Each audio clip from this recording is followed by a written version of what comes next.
Good morning, traders. Hope you're all doing well. This is the third video in the mini series, and I'm going to be looking and talking about the daily bias and how do I determine the daily bias, if it's possible, if it's a good day to see a daily bias. Because you have to remember, some days there's just nothing to look at. Some days there isn't a daily bias. So we'll be looking at what is the optimal conditions to identify a daily bias, and how do we incorporate that with what we've previously seen in the liquidity profiles and the weekly liquidity pools. So the liquidity profiles is very important because that gives us the where is liquidity, what is it, what do we look for. The weekly liquidity pools are very important, the second video, because that gives us an indication of where price could potentially be reaching for on the weekly for the current trading week. So that's also a very important thing to look at. So now the third and obvious step is in the daily. How do we know where are we heading to on the daily? Well, obviously we will be looking to trade in the direction of the weekly, but there's a few things we need to consider then on a daily basis and then on the daily time frame. So we'll be looking at that in this video. So let's jump right into it. So let's start with GU on the daily. Obviously price is moving and trending, or it's consolidating, and there's a lot of information to look at. I mean, you can possibly plot zones and support and resistance and order blocks, and there's 1,000 different things that you can do. But the question always remains is, how far back do I need to look in order to create my zones? How far back, and where is the high that is most relevant? Where is the low that's most relevant? Like, all these questions are very important questions, and questions that we need to ask ourselves, and questions that we need answers for in order to trade successfully. So remember, on the weekly we've plotted the liquidity. We do the same thing on the daily basis as well, on the daily candle, on the daily time frame. But first of all, we need to check the range that we're currently trading within. To do that, we go to the 1 hour. We, on Monday or Tuesday, whatever the day is, we use this tool on the left, the FIB time zone. I'm going to quickly show you the properties. This is the settings. We want 20, 40, and 60. You can change the colors, whatever you want to do, and you can just copy these settings. That's nothing, that doesn't matter. That's only the style. You can change the color as you wish, but we want 20, 40, and 60. So basically what you do is you place the first dot at 7 or 6, depending on the time, if it's daylight savings, but currently it's 7 a.m. GMT plus 2 to 7 a.m. GMT plus 2. Now when we look at the 4 hour, we can know where is the last 20 days of trading. It's up until this line. The last 40 days up until this line, and the last 60 days up until this line. So primarily we want to be focused on the high and the low created in the last 20 days. So we know that this is the highest high created in the last 20 days, and this is the lowest low created in the last 20 days.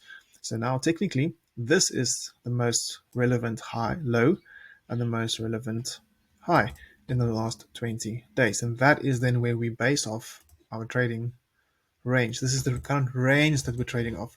So we technically only need to be concerned with what is happening currently on the screen. We don't need to be concerned with all of this. With day traders, intraday traders, that's all that we need to be concerned with. And that is what we most of the time will be using. So now we can still plot our premium and discount on this, and we can see that currently we are in discount, the blue area. We're in discount, and we always move from discount to premium. So long term, we would be looking for any liquidity areas from the liquidity video up in the premium. So first of all, we can identify that we have the previous high over there, and we also have a small little order block in there as well. So it's easy to identify and see now where price is potentially going to be heading to next up until this era. So now already I'm starting to develop an idea or a bias that price is potentially moving towards the upside because of the rejection that we're already seeing in here. And now we can potentially expect price to move up. So we can obviously identify areas like this. This is a nice full body candle, some imbalance over there. But what is the problem? It's still in the discount. So potentially, yes, we could see price moving up, but then expect a reaction, a pullback, and then a continuation further towards the upside. So if you get in on a trade down here, you can have the confidence and the patience to try and wait for price to reach up into the premium area. We have these highs, and then we have some stuff on the left as well. So those are then the areas that we could potentially be looking for price to reach for if we decide to turn bullish and not bearish anymore. So remember the liquidity concepts, we can still apply them. By looking at the 1 hour, we still apply those liquidity concepts, but more on that in just a bit. So what we need to now look at, if we look at the daily, we need to plot those liquidity areas on the daily of this range. So those are the 4 hours. You can still keep them on, but for now, we're looking at the liquidity areas within on the daily time frame. So let's just get this sorted out. So where is the liquidity in the premium area? So first of all, we're looking at some imbalance. So where is the imbalance? Well, obviously we can see we have this high in the premium, and it's very obvious. So that is the first one. Then we can also identify some imbalance. We have a small amount of imbalance still in there that is untapped. So we can just drag that out. We have imbalance. And then we have this previous high as well, which aligns with the order block. You can see it perfectly taps and taps, so we can keep that on there as well.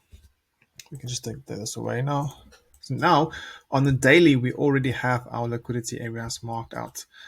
There's no imbalance in there. There's no order block. There's no previous high in this leg towards the downside. So potentially we could see price moving up into this area, grab the liquidity above this high, tap the imbalance, and then only see a reaction for further downside. But that's for later stages. We don't need to be concerned with that. So now we've marked out our daily liquidity areas. We can transpose that and align it with the weekly, and we can see where it aligns. So we can just know, we can change the color, whatever. You can say that yellow is for the daily, and you can know that this is daily imbalance, and you can obviously, you can't type, but you can probably just put a note next to it that this is the daily imbalance. Now, the last thing we need to do is then look at the 1 hour. So on the 1 hour, we obviously, like we did on the weekly, need to identify where is our areas of liquidity. And for this, we can see that there's a previous high where we have liquidity. We can just mark it like so. Liquidity, we can note that these lows are now liquidity as well, and potentially price is now going to be reaching for one of these areas. So this morning I was looking for price return to this small order block over there.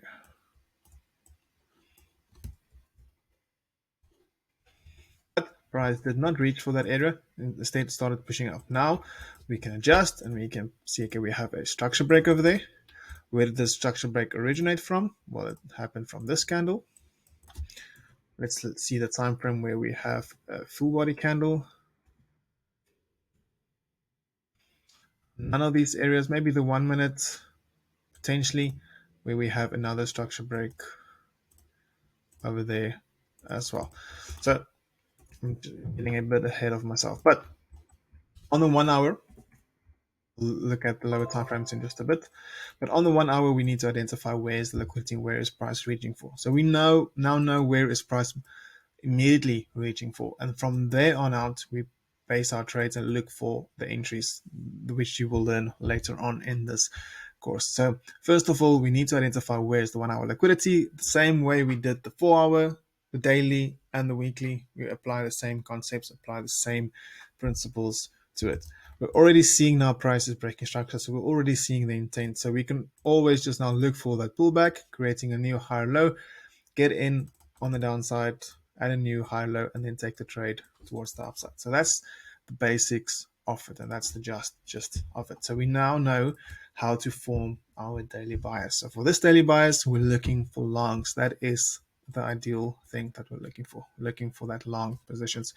We can apply the same thing tomorrow. We apply again the Look back, we'll be looking at the new days, 7 a.m. Let's just go to the 1 hour. It's easier to do it on the 1 hour.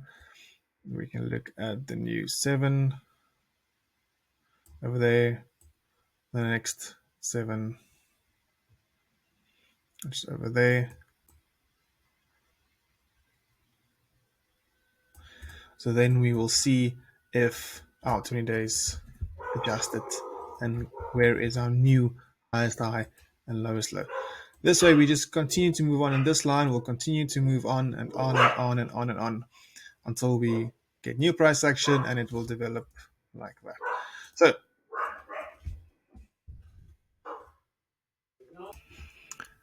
guys, I hope it makes sense and that you guys understand the gist of it and how we will be looking for entries and framing the daily bias according to what is seen. So once we know the daily bias, we will then look at lower time frame concepts and lower time frame elements to base off the trades, and we'll be looking at that in the coming video. So be patient, practice what I've shown you.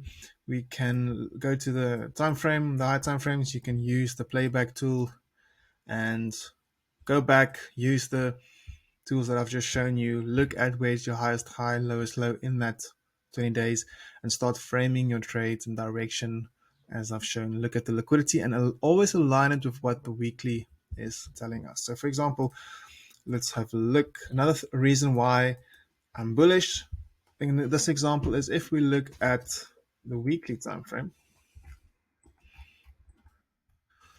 we need to identify what is happening on the weekly. So let's just quickly hide all of this, and we create this and we just call this the daily. Let's hide it. So on the weekly, where is the liquidity on the weekly? Well, so we can look at the leg down that broke structure. There is a break of structure, and this is the leg towards the downside. So in this leg towards the downside, we can also identify where is our imbalance. We can identify the imbalance. That is the first area of liquidity in the premium. Remember, what is the order? We're looking at imbalance, order blocks, previous high. So there's our imbalance, there's the order block, and then obviously we have the previous high over there. But first of all, for us now, the area of interest is up there. That is the area I'm looking for price to reach to on a weekly point of view. From a weekly point of view, it doesn't mean price will reach. Now potentially we don't yet know price is creating the low. Price could potentially just pull back and then push down further, but we'll just adjust this level and make sure that we're always targeting the premium once price starts to push towards the upside. So for now, since price is giving us an indication that it's moving towards the upside, that is the weekly target, and that is the weekly area that we'll be looking at. Obviously, we have previous highs in here that price could be reaching for, and we have previous daily highs, previous day's high as well. So those are all areas price could definitely be reaching for. But ultimately, the main target would be this imbalance because it's on the weekly swing towards the downside. It is the first area in the premium that is our liquidity zone. I hope that does make sense. We can then just group this. We can give it a new name. We can name this weekly. So you can always go to your weekly, go back, refer to this, and get an indication of where price is potentially heading. Back on the daily. No, man. Sorry, guys.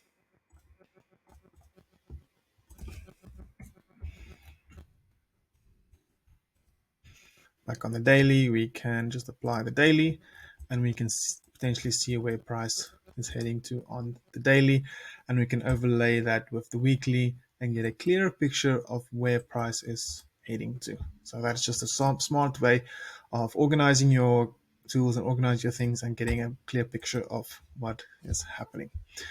So the next mini lesson video I will be doing is talking about these ranges. So when, where, how do you use it? So I'll go a bit more in detail in the next video on these ranges. So in general, the idea is to look at the leg that broke structure. For instance, here we have a structure break, and This is then the leg down that we look at, and we're looking at price to come back in the premium to react off of an order block. There we have it. Very simple, very straightforward. That is the general idea of these ranges, but in the next video we'll look at that in more detail. Guys, that is it from me for this video. Hope you enjoyed it. Hope it makes sense. Trying to keep it not too long for you to easily watch it and digest it. Hope you have a wonderful day. See you in the next one. Bye.